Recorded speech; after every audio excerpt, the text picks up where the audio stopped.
Hey everyone, it's midnight, time to make a video.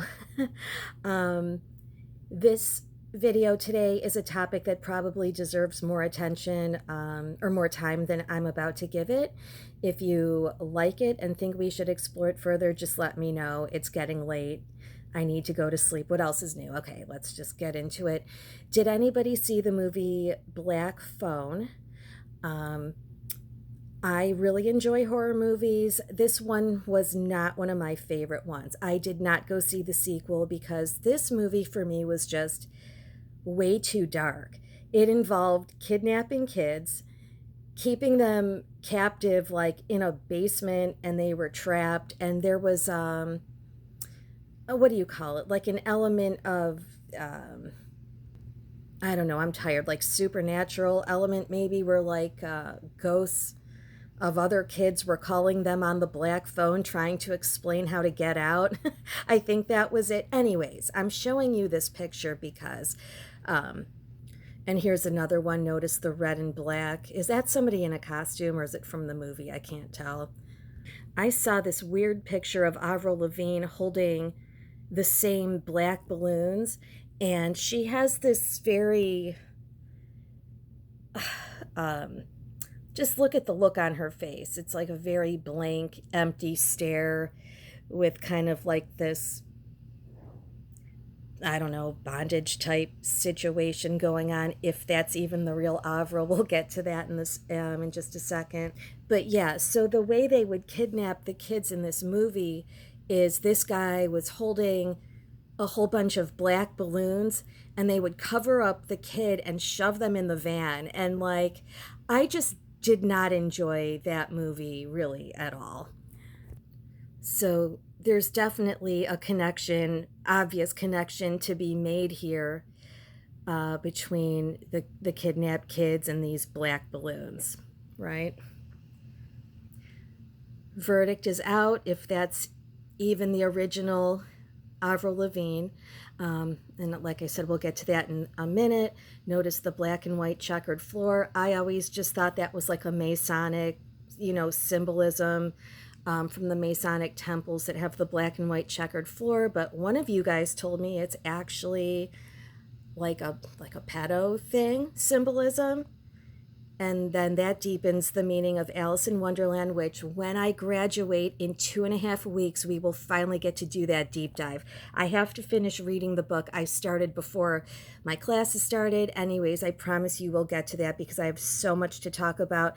The other symbolism here is the heart. Remember, like the girl from like the pedo symbols, like the heart is one of them for like girl lover.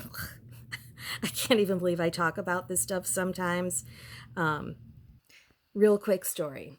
And by the way, the series that I was making, my sex, transvestigations, and rock and roll, I got a strike and that second video got pulled down. So unfortunately, we cannot continue that series.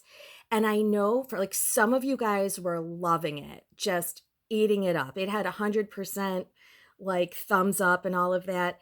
And then I also lost some subscribers because I think it was just a little too much for some people.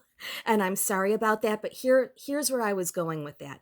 I had years worth of stories. There were a lot of stories. And for the first couple of years, that situation was really, really like good and like a dream and fun.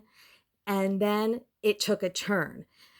Um, the first reason I was telling you guys that story is because truth channels here, like the big thing is transvestigations, right? I was telling you about a real life experiences that I had with somebody famous and couldn't tell a difference. Like, seemed like a guy to me. So that was the first reason I was telling you that story. The second reason I was telling you that story, and the reason I showed you all of my kind of like not childhood pictures, but teenage pictures and explaining to you like I was a virgin, is because 3 years into knowing that person, and I won't say too much because I got a strike. I want my channel to stay up. And I don't think YouTube liked that series at all. They did not want me talking about that person, even though I had only said positive, complimentary things. Um, I am not going to use the word victim. We're not going to just throw that word around. The second reason I was telling you guys those stories is because about 3 years into knowing this person, things took like a really weird, dark, mean turn. And I was like wondering, now that I know what I know about all of this stuff and the Satanism and all of that, like, was I the recipient of some weird satanic virgin mindfuck ritual? Like, that's all I can explain it as without telling you guys the full story. Um, or was he just being a dick? I don't know. I don't know. And it never got resolved. I knew this person for at least 10 years, okay?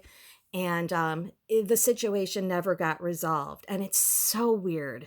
But and it's hard to think about. I had buried all of those memories, but I had dug them out so we could get to the bottom of everything that happened. But anywho, I cannot continue that series, unfortunately. But thank you to those of you who watched it and enjoyed it.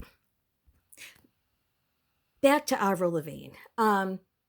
So when I was in my early 20s and in my concert going days and meeting all the bands that came to town and everything, and just meeting them, besides the one guy, nothing else happened. um, I was working at a radio station that I did an internship at my senior year of college. And this was a rock radio station at the time. This is the year 2000, 2001.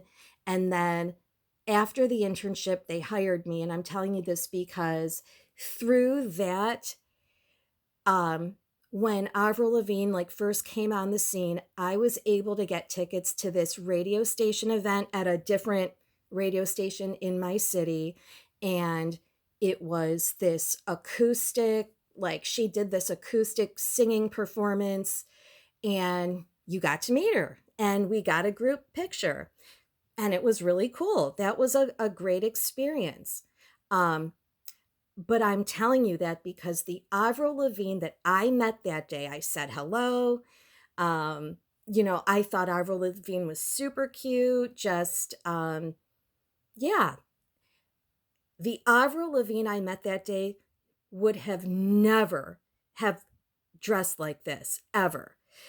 So I want to tell you this because the Avril Lavigne I met that day had on the baggy pants, a wife beater, no makeup, not a drop. Came to this event, this fan event, with straight stringy hair, not a drop of makeup. Kind of refreshing, right? Like, just didn't really care, probably just rolled out of bed. Like, that's how it looked. You could see some acne spots on her face, and just gave an acoustic performance that was really good. So there's this big conspiracy that Avril Lavigne was replaced, or this is a clone, or this is a girl named Melissa, or something like that. And I am here to tell you, I met Avril Lavigne when she looked like this. Like, this is the Avril Lavigne I met. That may have been the same shirt she had on. No makeup, baggy pants, never would, did not seem to have the personality to dress like the picture that we were just looking at. So I'm all on board with the theory that that's a completely different person, or a clone, or whatever, a replacement. It cannot be the same person. Like, the personalities are just way too different. So I thought I would share that. Hear me out on this one. Hear me out. Axl Rose is one of my top favorite celebrities of all time. So I don't take this lightly, what I'm about to say. Love Axl Rose. Does anybody else ever think about the resemblance that Avril Lavigne has to Axl Rose? Because I've never heard anybody talk about that, but it's something that I think about, not on a daily basis, but I think about it kind of often. Once I show you this, you're not going to be able to unsee it.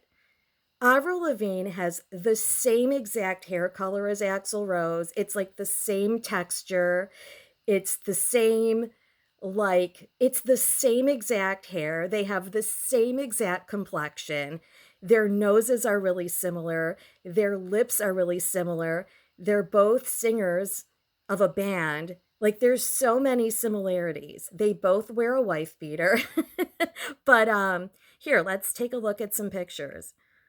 And like, this is just me thinking out loud. I'm not saying there's any kind of proof to this whatsoever, but it's something that I think about. Like, why does she look so much like him? So, like, look at Axel's hair, same exact color, same nose as Avril, same lips, same eyes. Literally, I bet you that's a relative or his child. I would be willing to bet. Axel with Avril's hair and outfit on. Same wife beater. What do you guys think? I've never heard anybody say it before, but I can't unsee it. I think they look so much alike. And that Avril is a huge compliment. I love me some Axl Rose.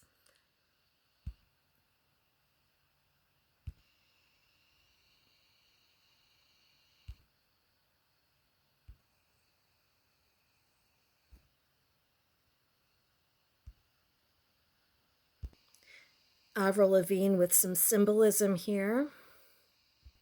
Fake Avril, perhaps. Major difference. Next point, more symbolism. Avril, early 2000s, always with the devil horns, often with the devil horns, I should say. And if we look closely, we can kind of see the Adonis belt there. Um, Grab a pointer, see that line right there and right there. This person is so petite, it's hard to tell, but that's definitely a little more masculine looking, right? Posing like this a lot. And I was just Googling like Avril Lavigne conspiracies with the replacement that they say her name is Melissa. If you haven't heard about that and you want to read more about it, there's a whole like Wikipedia page designated to this Avril Lavigne replacement conspiracy theory. It's very interesting. It is. It's a good read. And who knows anymore? I mean, there's so much AI now, but they're saying that this is a photo that is legit, that the clone or the replacement wrote her name, Melissa, on her hand. And I guess there's other little hints and clues throughout music and albums and stuff like that. But I haven't done a deep dive on it, just thought I would mention it. Avril Lavigne must live in my mind rent free because besides the Axl Rose thing that I think about sometimes, I was listening to this song, I don't know, like maybe in the past year, and it struck me, like a bolt of lightning, like it just came to me.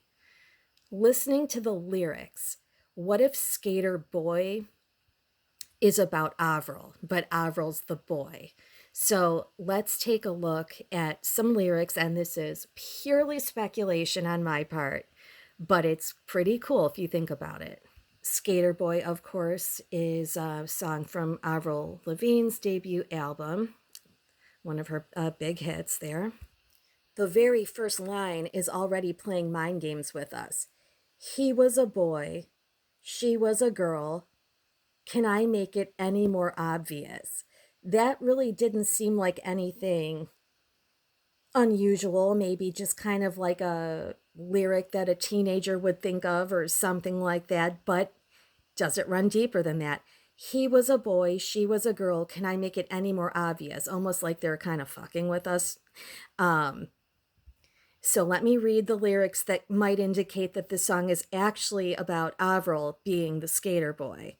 Um, all of her friends stuck up their nose. They had a problem with his baggy clothes. Avril was always wearing those baggy pants and stuff. like, like kind of like boys' clothes. Here's the one I love. 5 years from now, she says, sits at home feeding the baby all alone. She turns on TV. Guess who she sees? Sk8er Boi rocking up MTV. You mean this Avril, who was at the time on MTV? She calls up her friends. They already know. They've got tickets to see his show. She's the rock star. She's the one on MTV. She's the one in the concert. Is it a he? You know what I'm saying? Like, that's where I'm going with this. She tags along and stands in the crowd, looks up the man that she turned down. Is Avril singing about the fact that she's famous now? And, is this a song about the people that snubbed her, that turned her down? It could be. Now he's a superstar, slamming on his guitar. All right, I think you guys get the point. There he is, slamming on his guitar. All right, wow, I'm so tired. I'm going to sleep. I hope you enjoyed this video. If you know of any other conspiracies regarding this Avril thing, or if you have any comments about it, let me know. I will talk to you guys soon. I'm going to fall asleep like right now. Okay, bye.